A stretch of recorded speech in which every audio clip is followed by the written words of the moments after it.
Hello preschool, it's Miss Alyssa here. Welcome to week 5 of occupational therapy. I want to thank everybody for joining me so far these past few weeks. I've had a great time working with you. This week we're going to do our same routine. We're going to have our 3 bins, a hand warm-up, a fall craft, and some fasteners. So we're going to start with the first activity. And this first activity is to encourage a thumbs up pattern for using scissors. And the way that we do that is in school we'll have kids carry a tray with something on it or a spoon with their thumbs up. So I have a pizza tray this time and I have a balloon. And what I'm going to do is this is easier in standing, but you throw the balloon up in the air and have your student try to keep the balloon in the air.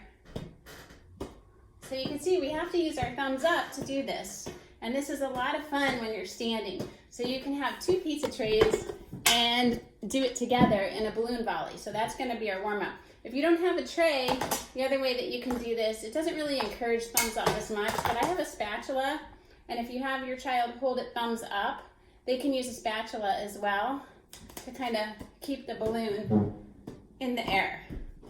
And that's done. All right, so we're going to put our balloon away. And we will have fun doing that, during the week, during our exercises. So for the second bin, I have a craft, and we're going to go on with our fall theme. So what you will need is a piece of background paper, light blue color, black, whatever color you want it to be. It could be a night sky. That would be kind of cool.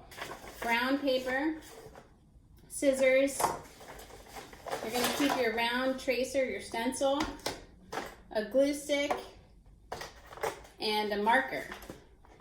And then also what I would like you to have too, I always keep a bin of scrap paper handy to add to our crafts. So you might want to have some orange and green and red scrap paper so that you can make some leaves for the tree, for our owl.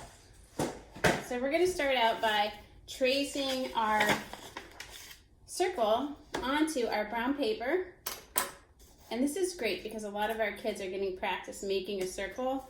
And you can also pre-trace the circle too and have your child trace it with their finger or try to trace it with a different color so you get that circle. And then what we're going to do is we're going to cut it out. And again, for the kids who are just working on snipping or cutting lines, we're going to pre-cut this for them. We call that grading the task. All right, and then once you have your circle, this might get a little tricky. We're going to fold our circle into an owl. So we're going to fold almost like a paper airplane. We're going to fold in the sides like a paper airplane like this, you can see. And then we're just going to fold the top down. So it looks a little bit like origami. And then what we need is we need our glue stick. If I can get the lid off. There we go.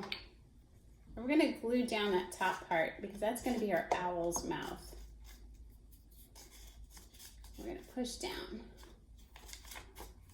All right, so it will look like that when you're done. And then what I forgot to mention is you'll need a scrap paper, a white scrap paper, to make the eyes.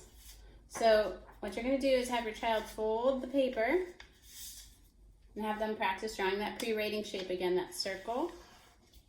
And then we're going to cut out that circle while the paper is folded.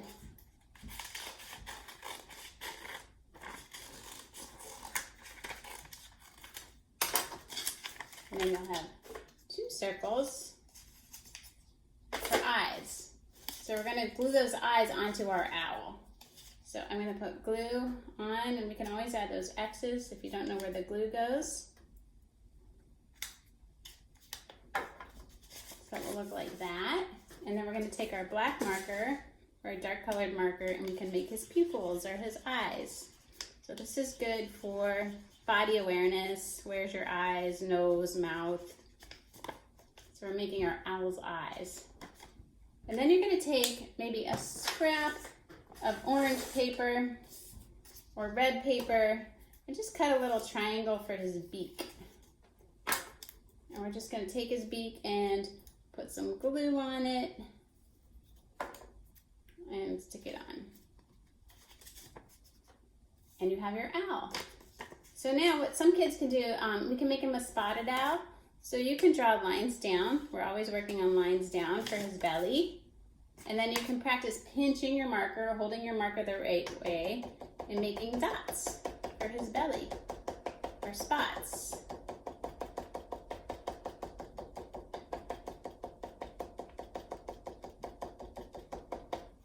And that really does, I mean, when you have kids do this, they end up holding the marker the right way. They pinch it.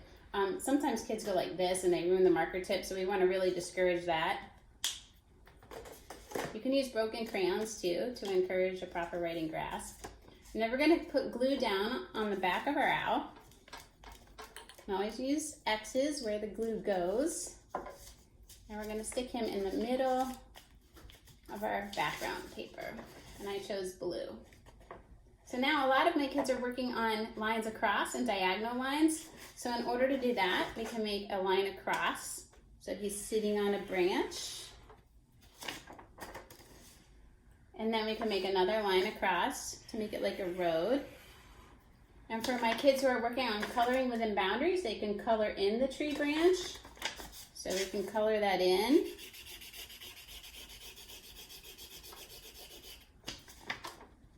And then we can work on some diagonal lines too. So diagonal, diagonal, diagonal, and diagonal. So he's sitting on a branch. And then with those scrap papers that I mentioned, we have some orange left over. You can practice tearing those and just add some fall leaves to your tree branch. So I'm going to add orange. You can add green, red, orange, any of those fall colors. And I'm just going to stick a few on the branches to make it look like he's sitting on a tree.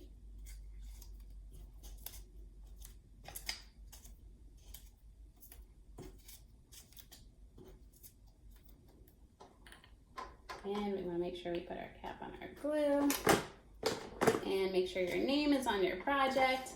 And we made an owl. So we practice our pre-writing shapes. A circle, circles. We practice facial or body awareness. So eyes, nose. You can put a mouth. We practice lines across and diagonals and tearing paper. So we did a lot of great things doing this project. And again, if there are too many steps or if it's too hard for your child, you can pre-cut some of these shapes and have them put it together. All right, we're done with bin number 2. Bin number 3 is always button, snap, zip. And let's see, what haven't we done in a while? I think I've done all 3 of these because it's already video number 5. But we can practice buttoning. So I finally had a parent find these on Amazon, $70 for 4 of these. So that's really expensive. So I'm looking for a cheaper place to get these, and I will post it on our website or include it on the email for everybody if you don't have a garment at home, or you could just use an old shirt or jacket. So when we button or start to button, we always put the garment flat in front of us. Again, have your child pick up the button, push it into the hole. They look on the other side, peekaboo, pull it through. You can feed it halfway through the hole, peekaboo, pull it through. We're going to do all of them. And then unbuttoning is hard. You want to pull the fabric. These are really easy because so many kids have practiced on this vest. But for the harder ones, some kids really have trouble pulling. So you really want to develop that pincer grasp because it's important that they're just using the radial side of their hand to pull. And we buttoned and unbuttoned. And then we can practice zipping. I don't know where my large zipper is. Here it is. And again, we always use that analogy, put the car in the garage. And again, just like we worked on those thumbs up with that balloon volley, thumbs up for zipping. So put the car in the garage. You got that reciprocal movement that we worked on with tearing the paper, and pull up. Thank you for joining me today. I look forward to seeing you in our live session. Have a great day.